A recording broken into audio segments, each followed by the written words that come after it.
Hello guys, so heto na naman tayo. So good morning nga pala. So we are now heading to our Fort Misa de Gallo. So the time now is eto, alas 2 na. May enough na sleep na pero still inaantok pa rin kasi medyo nakukulangan. Medyo late na din nakatulog kasi late na din ako, parang inaantok talaga. Pero but still kinakaya pa rin. So that's why here we are now. So kagagising ko lang din. Ay, parang mga more than 10 minutes na din ako nakagising. So parang nilalabanan ko pa yung antok ko. And since medyo it's 2:15 na, so kailangan na natin gumalaw-galaw para at least maaga-aga tayo makarating doon. So that's why maliligo na tayo ngayon. So nga pala, para since kahapon hindi na ako nakaligo nga pala, kalimutan ko, hindi na pala ako nakaligo kagabi kasi nga yun. So that's why maliligo na muna tayo ngayon for refresh, and then right after bihis, then patakbo na agad tayo. So see you later. Update na lang. Right. Okay guys, so here we are. So ayan, papalis na tayo. It's 2:40 na ng umaga. So medyo natagalan sa CR kasi nag-shave pa ako sandali. And then yan, kailangan natin magmadali. So by kailangan 2:50 andun na tayo sa simbahan, nakaupo na. So mahirap na baka mabusan na yung slot doon. So kapag-bihis na, and then ready na tayo umalis. So let's go.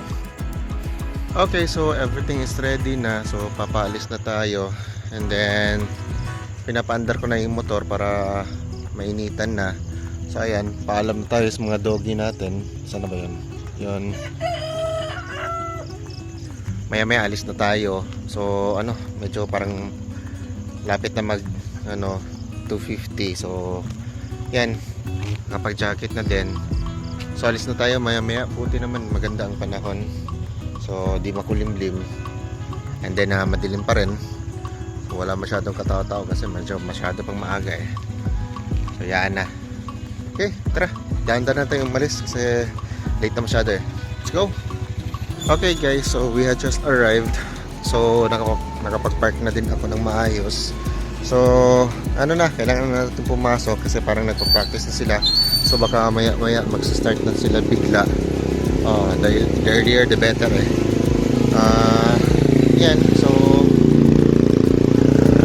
medyo tahimik pa rin yung lugar, pero parang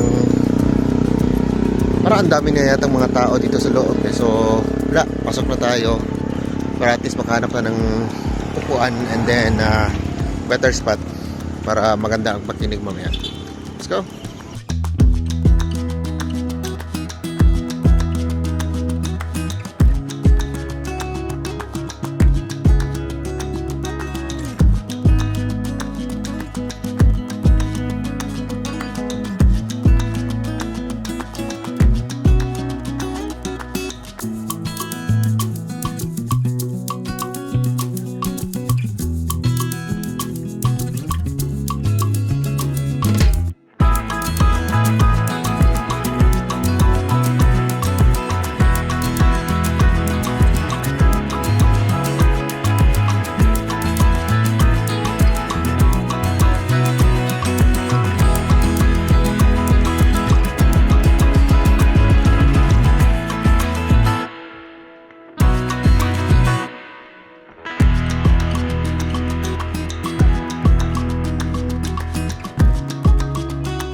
kundi siya tika, ug wala usab siya mutuan kanako sa iya ngalan.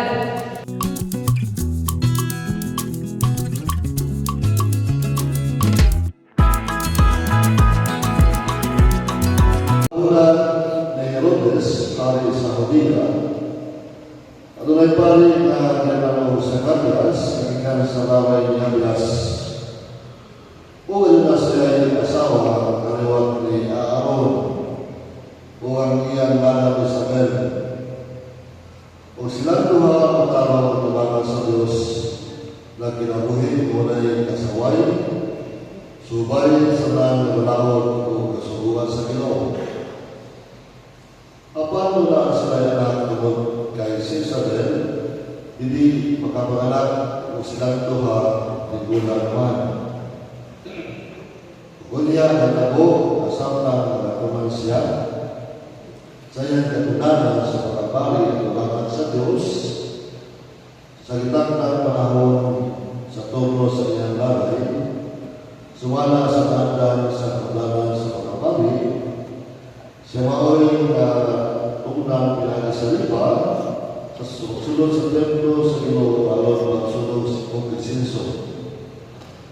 Kung pinaanggan o kalugay na panahon sa Ginoo, siya ay pamamahan, kadang-kadang siya na sa kanilaray sa pagkabali ang unay yung anak ang sunod apan daw wagas maglaho kung na siya o asawa sa Isabel, hindi na nakapagpapanganak. Apan walay hindi posible diya sa kano sa Ginoo ng kanakong tanan, diya kaniya sa asawa, tungkol kay Ginoo mamay na niya sa panahon. Itat na sa tatuman sa iyang pangando, yung ikampong. Wala na magpulong sa Kadias at doon na dalaga sa altar, apan ulang ang iyang pagtuo. Maunta sa libon sa Ginoo sa pagpanahon, kung siya nalagat man, apan wala na ipakita niya sa iyang kahinda. Ang buhay na pagtuo, pagkawasan nito sa Diyos, parugan na